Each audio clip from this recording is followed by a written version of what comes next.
안녕하세요. 좋은 책과 함께하는 시간, 북과의 부킹 타임, 부킹의 윤꾼입니다.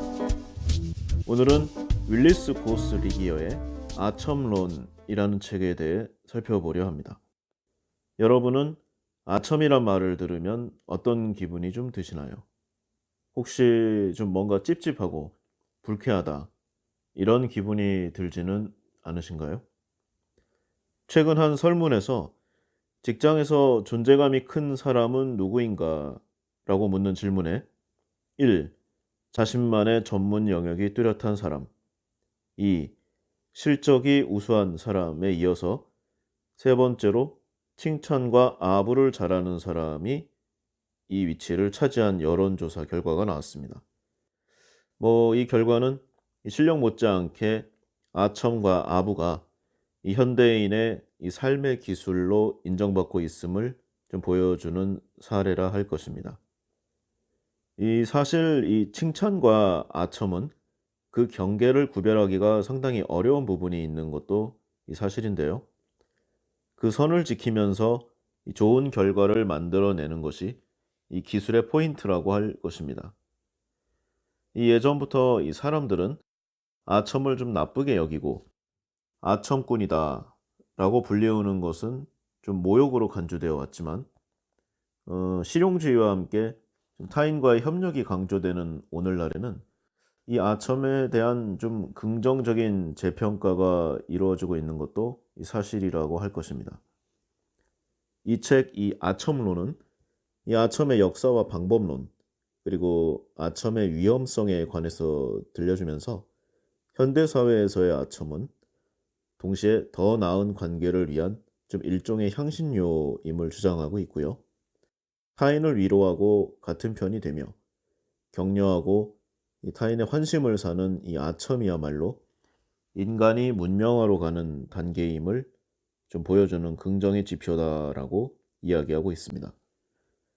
이 책은 이 힘이 지배하는 세상에 이 사람들이 즐겨 사용할 수 있는 이 기술이자 도구인 이 아첨을 이 동서고금의 고전들에서부터 셰익스피어 희곡과 이 로마 제국 흥망사에 이르기까지 이 관련 내용을 좀 아포리즘 형식으로 여러 가지 법칙으로 정리하고 있는데요.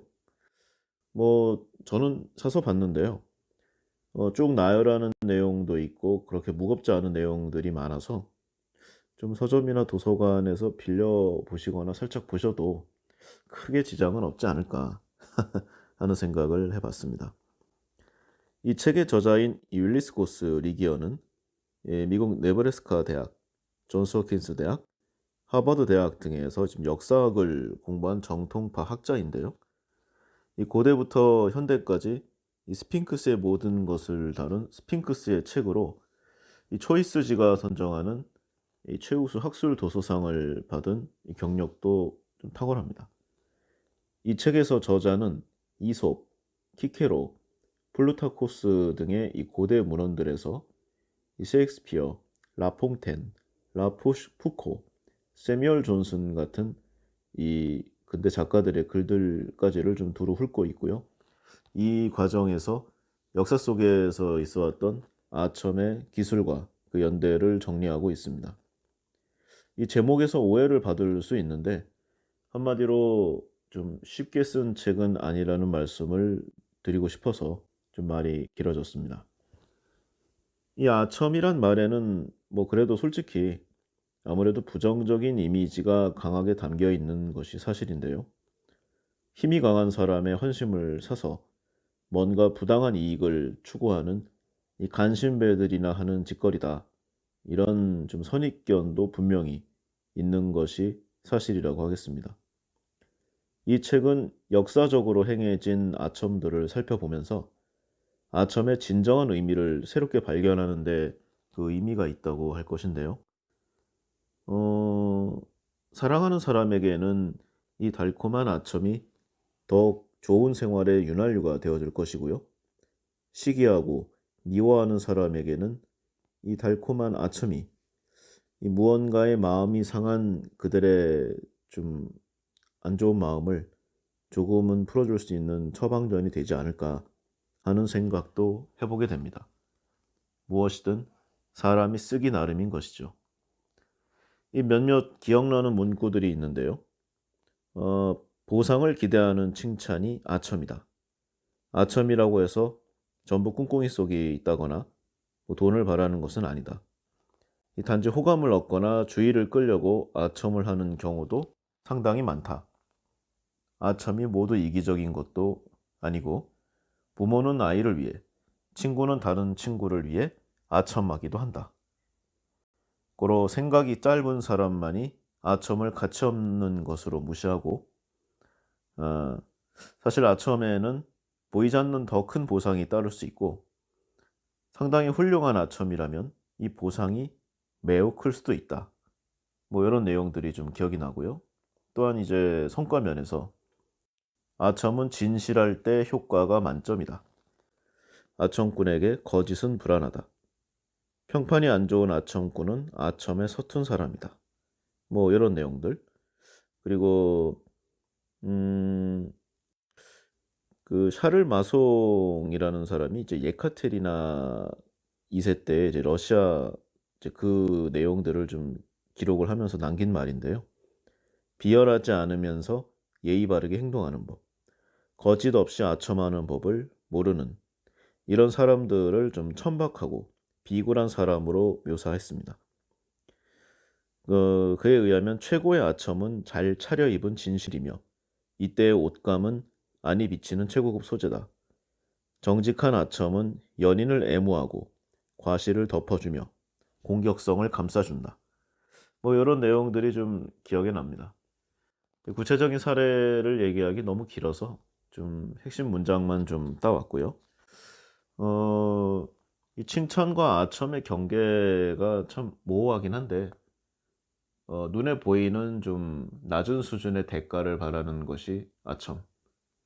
어, 혹시 보이거나 아니면은 눈에 보이진 않지만 더 큰 무언가 정신적인 또는 더 고차원적인 그리고 아첨을 하는 사람만이 아닌 아첨을 받는 사람에게도 도움이 되는 이제 그런 부분을 좀 고차원적인 아첨이라고 두루 소개하고 있습니다.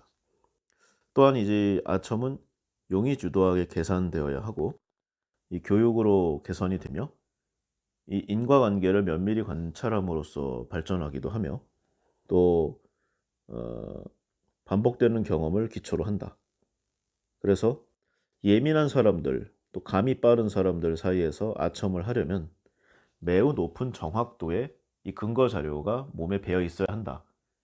뭐 이런 나름의 좀 학술적인 근거치도 제시하고 있습니다. 또한 아첨이 먹히지 않는 감정은 없다라는 내용도 좀 흥미가 있었는데요. 뭐 방향을 달리 보면은 사랑이라는 것은 연인에게 아첨하는 것이고 두려움이 있기 때문에 불량배에게 아첨하는 거고요. 이에 관련해서 이 프랑스의 최고 지도자가 되고 싶었던 리슐리에 삼총사에 나왔던 추기경이죠. 노골적인 아첨이 가득한 연설로 왕의 어머니의 헌심을 샀다. 아주 대놓고 기록하는 내용도 있었습니다. 뭐 아첨에 대해서 주로 좀 예시나 좀 그런 내용들이 많아서 뭐 일일이 다 얘기하긴 좀 그렇고요. 좀 이야기를 한번 살펴보기로 하겠습니다. 아첨을 통해 나라를 구했던 이 명장이 이 본인의 이제 좀 근무 기간 중에 행했던 내용을 다룬 일화. 어, 예전 이제 그 거래처 중에 이제 저 있었던 내용과 더불어서 이 두 가지 이야기를 좀 해볼까 합니다. 이 예전 이 거래처 중에 이 매출액을 1,000억을 넘어서 이제 막 업계에 길이 나로 소문이 났던 좀 소위 잘 나가기 시작한 기업이 좀 있었는데요. 이 대기업은 아니지만 업계에서 우수 중견 기업으로 이 소문이 났었습니다. 이 사장이 최 사장님이었는데요.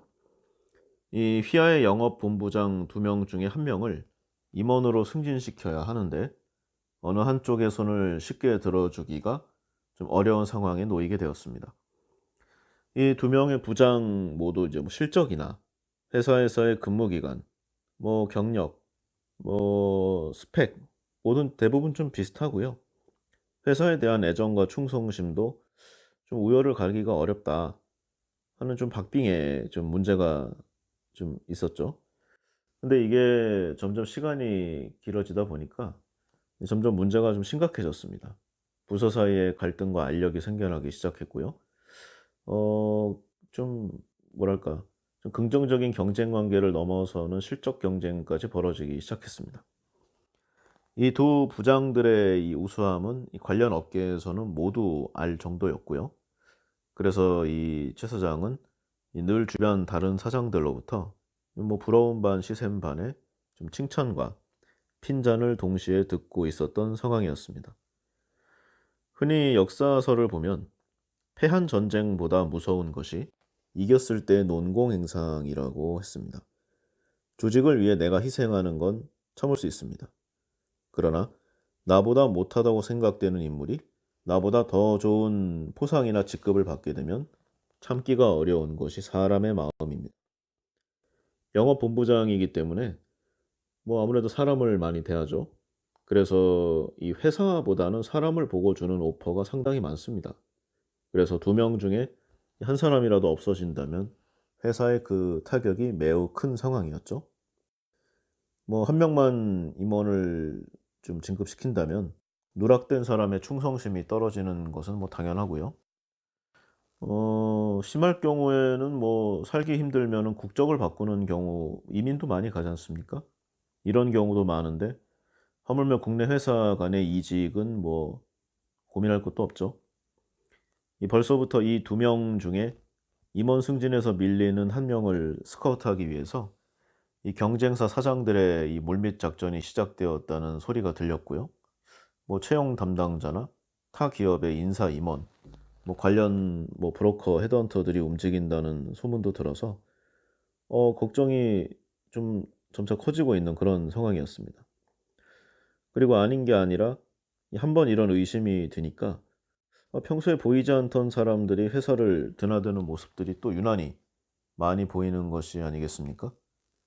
그러고 보니까 우리 회사 지금 채용 시즌도 아닌데 인사팀장을 찾아오는 사람들도 많이 보이고 영업팀이면은 본인들이 나가서 영업을 해야 되는데 영업팀 사람들을 찾아오는 외부 인사가 많아짐에 상당히 불안감을 느끼게 되었습니다. 회사 상황을 보면은 영업이익은 좀 상당 부분 기록한 상황이지만 이제 막 커가는 회사이기 때문에 뭐 사정상 부서를 하나 더 만들거나 두 명을 다 임원으로 진급시키기는 좀 어려운 상황이었습니다. 고민에 고민이 거듭되겠죠. 이 재떨이에 수북하게 담배꽁초가 쌓일 때쯤에 최 사장은 마침내 결단을 내립니다. 이 두 명의 부장들 중에 평소 자신과 좀 한 번이라도 더 얼굴을 마주치고 식사를 자주 했고 술을 한 잔이라도 더 마셨던 조 부장을 임원으로 승진시키기로 최종 결정한 뒤에 이 의사를 본인에게 전하고 독대를 하게 됩니다. 이 두 사람 모두 훌륭한 부하 직원이고 사람 됨됨이 자체로 보아도 좀 우열을 가리기 힘들 정도로 좋은 사람들이기에 이 최 사장 자신도 이런 사람들과 같이 일하고 있음을 항상 뭐 기뻐했고요. 자랑스러워했던 것이 사실이었습니다. 뭐 상세한 내용으로 들어가 보면은 의견이 좀 맞지 않고 뭐 업무상 매끄럽지 못한 부분이 뭐 전혀 없었다고는 할 수 없겠지만 사회생활에서 만난 인연들이 이 정도로 의기투합해서 이 정도 실적을 냈다는 것에 회사 경영을 떠나서 본인의 인생에서 큰 좀 축복이다라고 생각하고 있는 것도 사실이죠. 뭐 그러나 결국 뭐라도 차이점을 이제 하나 둬야 되기 때문에 진급을 시키려면 뭐 이런 기준을 생각해 본 것인데 또 생각해 보니까 업무상의 내용이 아니라 사장인 자신과의 친분으로 인해서 승진했다 하는 시선을 좀 받을 수도 있을 것 같아서 또 고민의 고민이 연속입니다. 그런데 이런 상황에서 이 막상 조 부장을 대하자 이 뜻밖의 말을 듣게 되는데요. 그가 내놓은 솔루션이 자신과 경쟁자인 이 구모 부장이었는데요. 이 두 명을 모두 임원급으로 올리되 경쟁자인 구 부장을 팀장으로 임명해 달라는 것이었습니다. 그러니까 뭐 임원 A, B로 나눠도 괜찮다는 거죠. 그 이유를 물으니 이 자기 자랑은 아니지만 객관적으로 보아도 본인과 구 부장은 둘 다 임원으로 승진할 실적과 충성심과 업계 평판을 보여 중이고요. 둘 중에 한 명이 임원이 되지 않는다면 이 개인의 능력 이외에 뭐 회사 상황이나 승진 시기, 경쟁자의 수에 의한 상대평가 요소의 발생 등 이 인사 부문에 관한 직원들의 고민이 늘어날 수 있다는 대답이었습니다.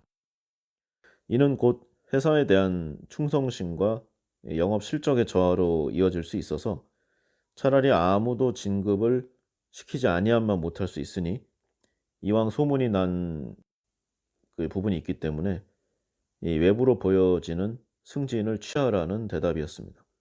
즉 직급은 둘 다 임원으로 하되 조 부장 자신은 실제 급여나 처우가 임원급이 되지 않아도 된다는 것이었습니다. 말하자면 임원 보, 진급 예정자 정도 되겠죠.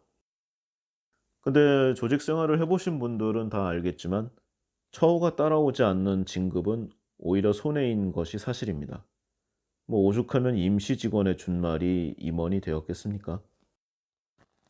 좀 의외의 대답을 들은 최 사장은 일단 알았다고 하고 잠시 고민을 한 후에 이번엔 다른 한 명의 이 구부장을 불러서 비슷한 내용을 이야기해 봤습니다. 음, 근데 이제 구부장은 좀 다른 내용이 나왔는데 약간 좀 겸손한 모습을 보이기는 했어요. 자신보다 조부장을 임원으로 하는 것이 맞는 것 같다고 짤막하게 답변하는 모습을 본 최 사장은 결국 마음의 결정을 하고요. 처음에 조 부장을 임원으로 발령내게 됩니다. 이 두 번째로 면담을 한 구 부장은 좀 자신과 경쟁자 둘 사이에서 개인의 승진에 관한 고민을 했을 뿐이지만 이 조 부장은 회사 전체와 이후 인사 시스템에 관한 다른 직원들의 평가와 애사심까지도 폭넓게 그리고 있는 이 진짜 임원감임을 알게 되었기 때문입니다. 그러고 보니 이 평소 이 조 부장은 이 자신과 이야기할 때도 좀 여러 가지 아이디어를 많이 제시하곤 했는데요. 근데 항상 붙이는 말이 있었습니다. 좀 특이하게도 어, 사장님이 말씀하셨듯이 지난번 언질 주신 대로 뭐 요런 좀 표현을 많이 썼던 것을 기억해낸 것이죠. 처음에는 좀 그 말투가 상당히 낯간지러웠고 '아니 이거 이 친구 일만 잘하는 줄 알았더니 아부도 잘하는구만.' 하고 생각했던 것도 사실이었습니다. 하지만 어느 정도 시간이 지나서 이러한 멘트에 익숙해진 후에는 이 그때 나눴던 이 여러 아이디어들에 관한 이야기가 최 사장 본인마저도 자신이 제시했던 것으로 기억되고 있어서 흠칫 놀랐습니다. 자신이 제시한 것이 아니었죠. 그때 나눴던 대화들이 물론 결과적으로 이 본인이 지시해서 회사의 개선안이 되었고 회사의 낭비 요소를 줄이는 좋은 솔루션들로 발전된 것은 분명하지만 자신의 아이디어와 실적이었다고 생각했던 것이 돌이켜 곰곰이 생각해 보니 자신의 것이 아니었음을 깨닫게 된 것이었습니다. 조 부장은 이 자신의 공적보다 회사의 프로세스가 개선되는 그 자체를 더 중요시했던 것이죠. 이 겉으로 확연히 보이는 본인만 멋있어 보이는 뭐 그런 양보가 아니고 회사를 위한 진심이 느껴졌기에 상당히 가슴이 뿌듯했습니다. 이 보이지 않는 희생을 할 각오가 되어 있는 이 조 부장의 마인드에 이 부하 직원을 넘어서 이 대단함을 인정할 수밖에 없었습니다. 이 최 사장은 이 처음에는 이제 고민의 좀 대상으로 시작됐던 이 승진 평가 기간이 일개 부서의 부장과 회사 전체의 임원은 다르다는 것을 이 다시 한번 느끼게 된 좋은 계기였다고 결론 내리고 한 걸음 더 나아가서 이번 인사평가 이후의 일을 고민하게 됩니다. 평소 대인이라 생각하고 있던 이 조 부장이었지만 이번 인사평가권을 통해서 단순히 임원으로 놔두기엔 아까운 진짜 인재라는 것을 인정하고 결론을 내리게 됩니다. 그리고 문득 자신의 나이가 환갑을 훌쩍 넘었음을 깨닫게 됩니다. 사장 자리에 앉은 지도 벌써 20여 년이 넘은 지금, 내일 모레 마흔임에도 사흘이 멀다 하고 돈 달라고 사고치는 아들 녀석과 거래처 전화 한 통에 새벽녘 부산 출장을 마다 앉는 조부장, 누가 이 자리에 어울리는지를 결정하는 것은 두 명의 부장 중에 한 명을 임원으로 승진시키는 일과 비교하면 너무나도 쉽고 간단함을 느끼게 됩니다. 모든 것을 결정 내리고 창밖을 바라보는 이 최 사장에게 안도감과 함께 왠지 모를 씁쓸함이 동시에 밀려오게 됩니다.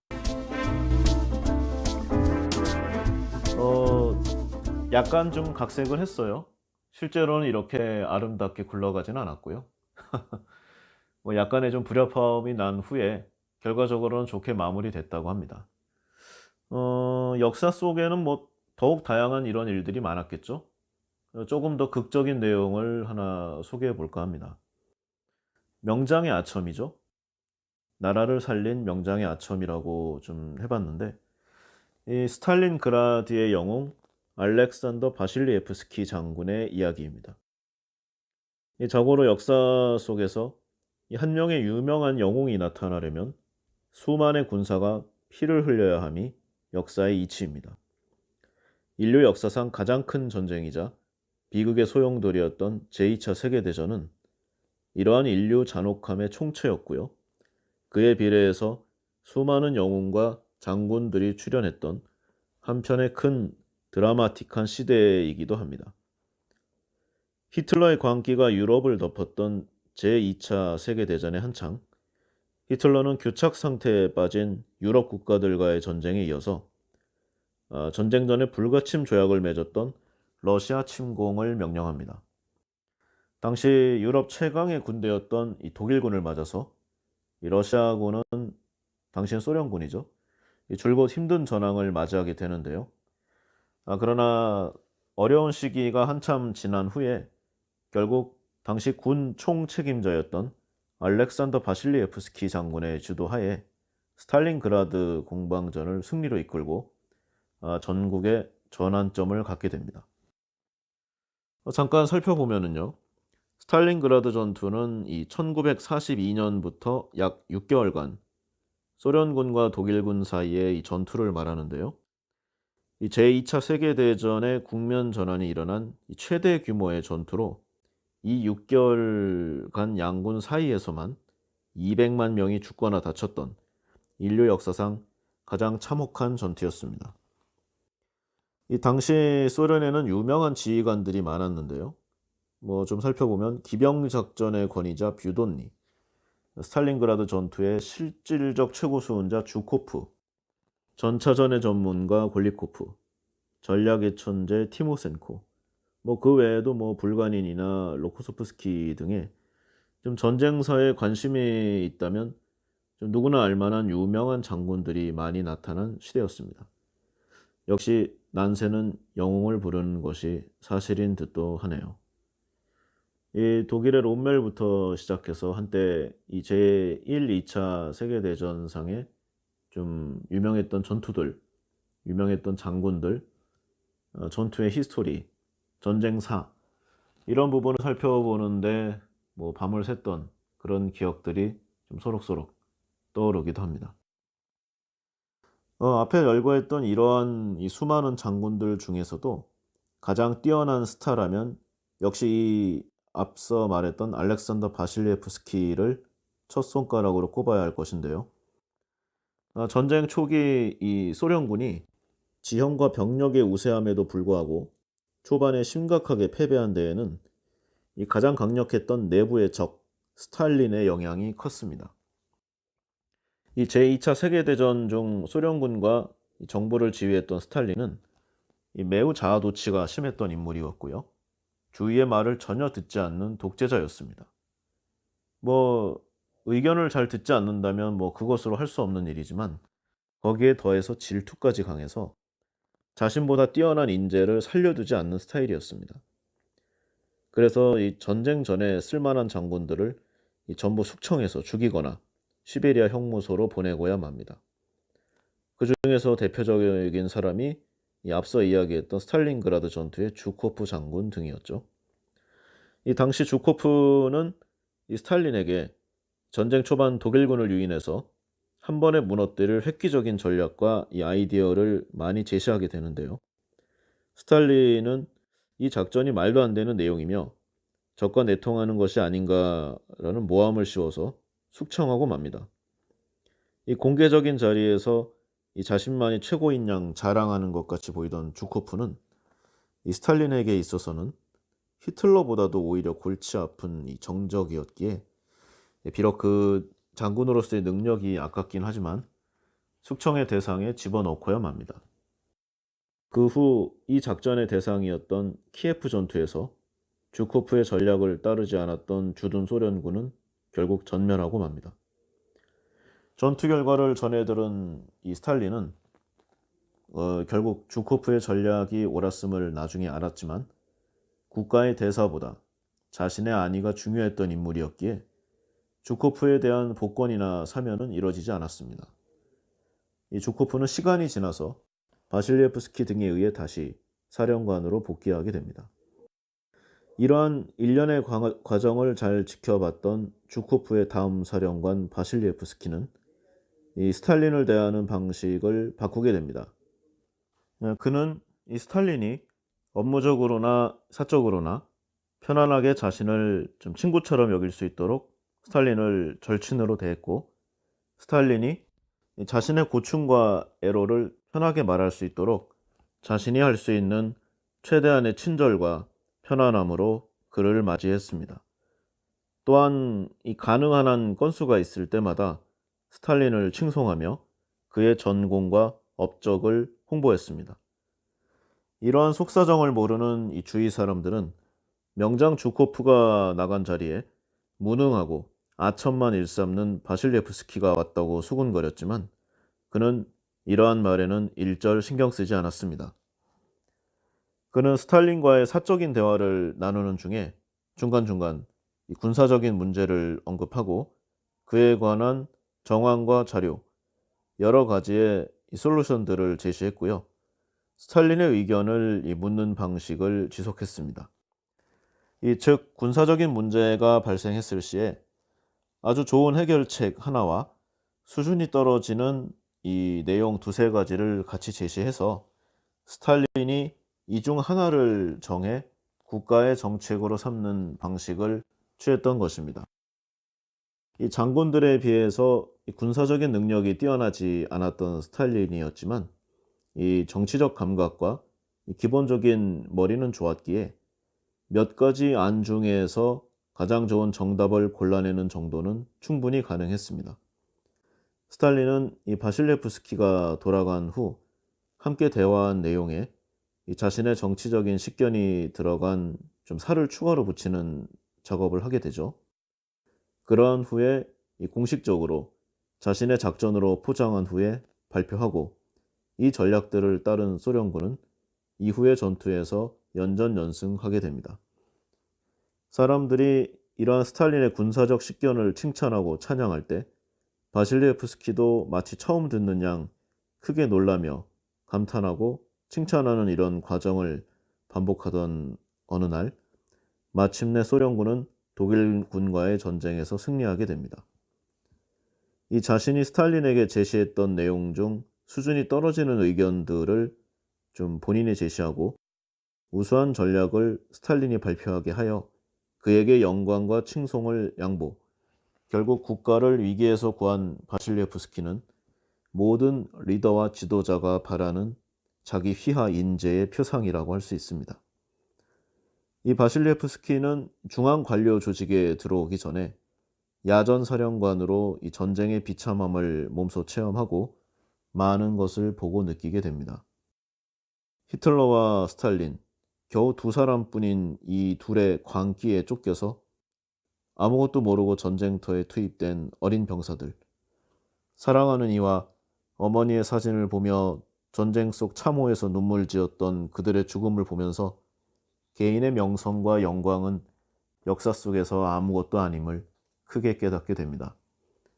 그리하여 자신을 낮추고 상사를 받들며 모욕을 감수하는 것도 마다하지 않아 결국 그 자신도 살고 국가도 구해낸 바실예프스키. 진정한 영웅의 모습은 이런 것이다 라는 점을 보여주는 듯합니다. 이러한 형태의 교훈은 이 동서양이 크게 다르지 않은데요. 중국 역사에서 최고 왕조로 평가받는 당나라의 태종 이세민, 그리고 그의 핵심 참모 위징의 이야기 역시 참고할 만합니다. 위징은 실행되지도 않을 이상론만 외치다가 본인은 죽고 모시는 군주에게는 폭군이라는 오명을 씌우는 신하가 충신이요, 자신도 칭송받고 군주를 명군으로 만드는 신하가 양신이다라고 하였습니다. 위징이 말하는 양신은 크나큰 목표를 달성하기 위해 주변을 설득하고 이해시키며 필요에 따라 자신을 굽힐 수 있고 때를 기다리며 돌아서 갈 줄 아는 인물을 나타내는 것입니다. 죽음을 불사하고 직언을 서슴지 않는 이런 사람들만을 충신으로 높이 평가하는 잘못된 유교적 가치관으로 인해서 역사적으로 수많은 인물들이 목숨을 잃거나 비참한 생을 살아갔습니다. 잘 생각해보면 충신의 옆에는 항상 폭군이 있듯이 상황에 맞지 않게 하고 싶은 말 다 하다가 형장의 이슬로 사라진 충신들이야말로 어떤 의미에서는 역사의 실패자가 아닌가 합니다. 용의 가슴에 거꾸로 난 비늘은 건드리는 것이 아니라고 했습니다. 보통 사람들도 듣기 싫은 말을 좋아하지 않는 법이거늘 절대 권력을 손에 쥔 왕이라면 두말할 필요가 없을 것입니다. 영리를 건드리는 사람은 대부분 죽었습니다. 당장 오늘부터라도 이 보기 싫은 상사들, 리더, 사장님들에게 먼저 가까이 다가가고 인생에 관한 이야기라도 편하게 나누기를 시작해 보시라고 권하고 싶습니다. 먼저 친해진 후에 천천히 큰일을 도모해 나간다면 적어도 지금보다는 편안하고 보람 있는 여러 상황들을 경험하게 될 것입니다. 부디 헛된 명분을 추구하며 혼자만 멋있게 살다가 주위에 피해만 끼치는 어리석음보다는 실제를 추구하는 이 바실리에프스키 같은 장군의 자세로 행복한 인생을 살아가기를 진심으로 바라는 바입니다. 지금까지 아첨에 관한 좀 이런저런 내용들을 좀 살펴보고 이야기해 봤습니다. 칭찬과 아첨, 그 경계를 구분하기가 상당히 어렵고 그 멋진 기술을 발휘하기가 매우 힘든 게 사실입니다. 그러나 우리 주위를 살펴보면은 일도 잘하고 주위로부터의 평가가 좋은 사람은 이러한 쪽에도 발군의 능력을 보유하고 있음을 떠올릴 수 있을 것입니다. 어떠신가요? 아첨에 대한 인식이 조금은 바뀌셨는지요?